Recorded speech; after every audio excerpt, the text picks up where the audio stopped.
अस्सलाम वालेकुम, मैं हूं नुमान सईद और मैं आप सबको HTML सीरीज़ के चौथे ट्यूटोरियल में खुशामदीद कहता हूं।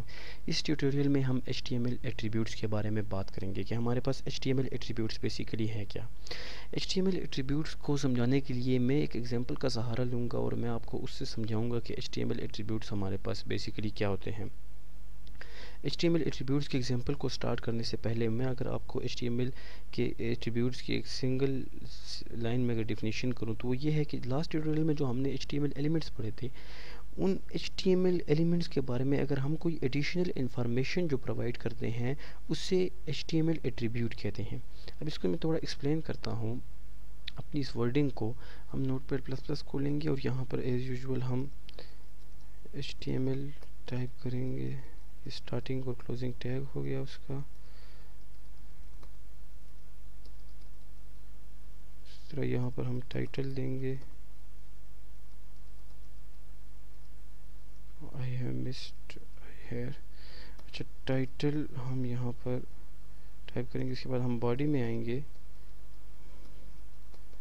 बॉडी में हम स्टार्टिंग और एंडिंग टैग हो गया उसका।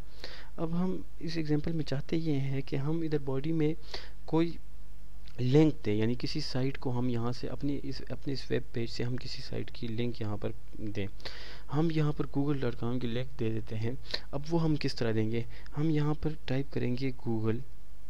मैंने गूगल टाइप किया, इसको मैं सबसे पहले सेव करता हूँ और आपको दिखाता हूँ कि किस तरह वो लिखा हुआ आएगा। ये हमारे पास टाइटल लिखा हुआ है, हमारे पास गूगल लिखा हुआ। अब मैं इसको क्लिक करता हूँ, इस वक्त कुछ भी नहीं हो रहा। मैं चाहता ये हूँ कि अगर इस पर कोई यूज़र या मैं क्लिक करूँ तो ये मुझे सीधा गूगल की वेबसाइट पर ले जाए। उसके लिए हम क्या करेंगे, हमारे पास एक टैग है, इसको हम एंकर टैग कहते हैं। ये ए सिर्फ लिखेंगे आप यहाँ पर, ये उसका स्टार्टिंग टैग, ये उसका एंडिंग टैग हो गया। अब मैं इसको एक लिंक देना चाहता हूँ कि ये google.com पर मुझे ले जाए। उसके लिए मैं क्या करूँगा, ये जो मेरे पास एक HTML एलिमेंट है एंकर का, या ए टैग जो मेरे पास है इसका, ये मेरे पास इसका HTML एलिमेंट है, इसको मैं एक एडिशनल इंफॉर्मेशन यानी इसको HTML एट्रीब्यूट्स को मैं एक वैल्यू दूंगा google.com की, ताकि ये गूगल पे चला जाए। अब वो मैं किस तरह दूंगा, उसका तरीका ये है कि एट्रीब्यूट्स की जो वैल्यू होती है वो हम स्टार्टिंग टैग में देते हैं। ये हमारे पास जो स्टार्टिंग टैग है इसकी वैल्यू हम यहाँ पर देंगे। वो हम किस तरह देंगे, यहाँ पर हमने अगर किसी वेबसाइट को देनी है तो हम href लिख कर, आप यहाँ पर href इस तरह लिखेंगे, इक्वल टू का साइन डालकर डबल कोट्स, और फिर उस वेबसाइट जहाँ जिसकी आप यहाँ पर लिंक देना चाहते हैं उसका URL यहाँ पर आप लिखते हैं। अब ये हमने यहाँ पर लिख दिया href इक्वल टू www.google.com। ये हमारे पास जो है ये इसकी वैल्यू हो गई। ये जो है इस HTML एलिमेंट का HTML एट्रीब्यूट हो गया।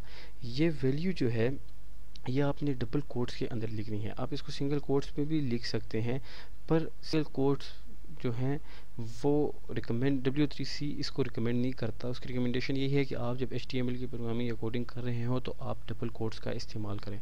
अब हम इसको सेव करेंगे और सेव करने के बाद हम इसको ओपन करेंगे।